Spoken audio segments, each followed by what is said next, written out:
مولاي قد نمت عيون وتيقظت أيضا عيون نمت.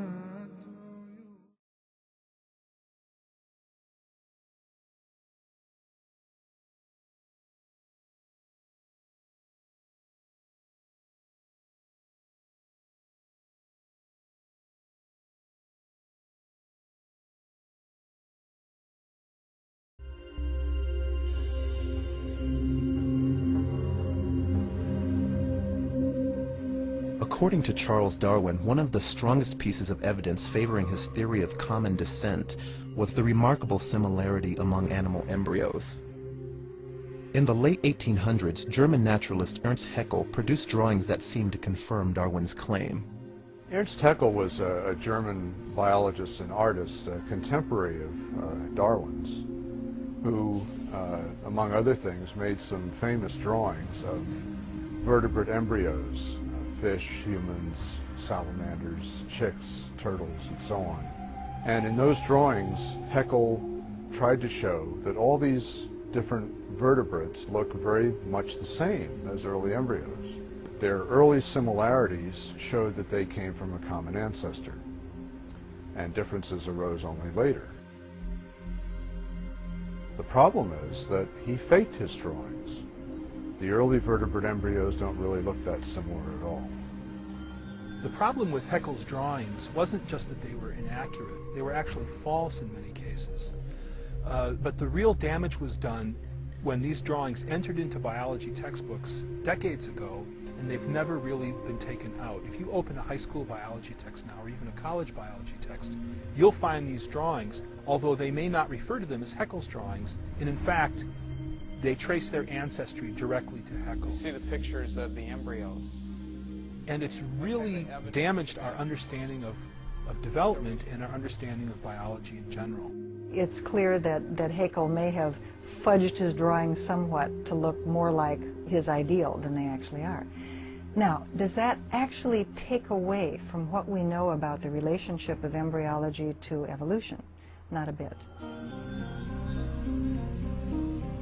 The whole Haeckel's embryo story has been greatly blown out of significance. It is a minor footnote in the history of science, and actually it's been known for 10 or 15 years that Haeckel's embryos are not to be relied upon.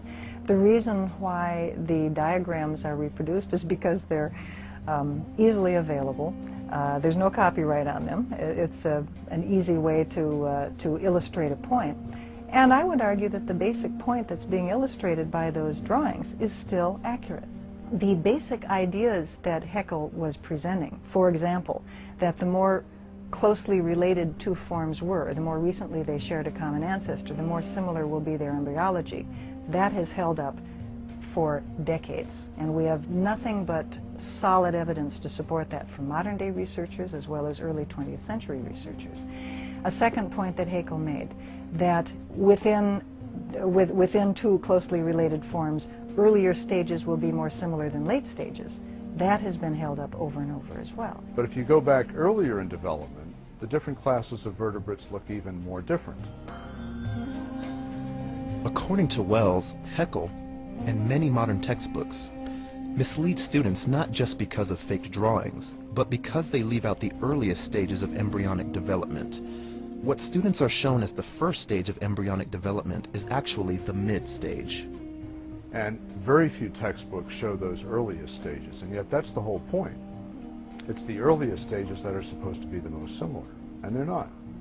Some textbooks actually use photographs of embryos, but they pick only that stage and those classes that happen to look most similar. And they omit the earlier stages, and they omit those classes that don't look similar. So that, to me, is picking the evidence very carefully to support the theory, and that's not good science.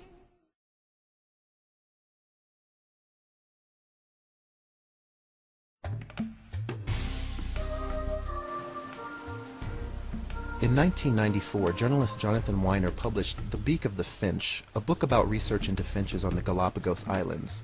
It won the Pulitzer Prize. Weiner argued that finches represent the best and most detailed demonstration to date of the power of Darwin's process of natural selection. Similar claims are made in many biology textbooks. The Galapagos finches are a spectacular example of evolution. When the food quality, in other words, the kind of food that was available, changed as a result of a drought or a particularly rainy year or something like that, over the course of just a couple of years, they could see dramatic changes in the beak sizes in various populations. Natural selection can drive changes of a structure, like the beak, in one direction in response to selective pressure, not just fast enough to account for what would be required for Darwin's theories, but actually 50 to 100 times faster than that. A severe drought could cause many of the finches to die and leave only those with larger beaks. So in the following generation, the average beak size was increased.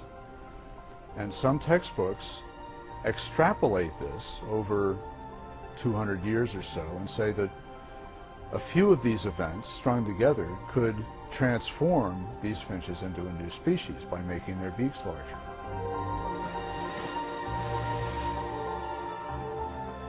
Look, the stuff about finch beaks is certainly interesting. Let's not confuse ourselves about that.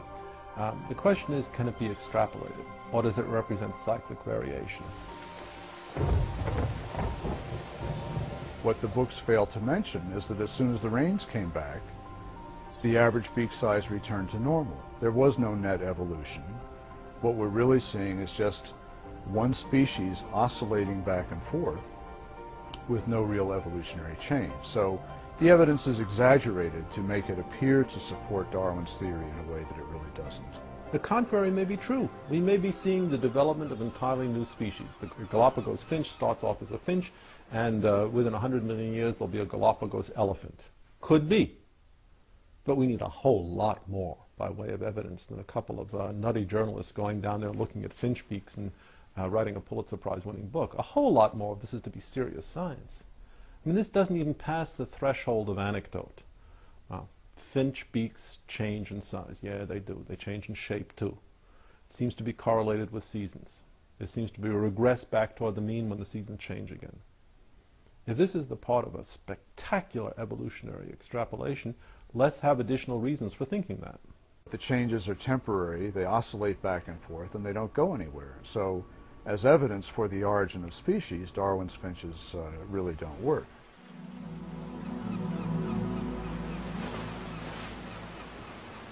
Critics of Darwin's theory say that finch beaks provide a good example of micro-evolution, small changes within a species or gene pool. But it does not by itself provide evidence for macroevolution, which is the origin of fundamentally new organisms and body plans. Microevolution is what we can demonstrate in the laboratory in real time of organisms changing due to different environments. The extrapolation, to macroevolution is a quantum leap. We look at dogs, no matter how far back we go, it's dogs. And we look at bacteria, no matter what we do, they stay bugs. They don't change in their fundamental nature. There seems to be some sort of an inherent species limitation, and we have no good explanation for this in terms of a Darwinian theory. We should have far more flexibility, far more plasticity under laboratory conditions than we actually do if Darwinian theory or anything like that were correct.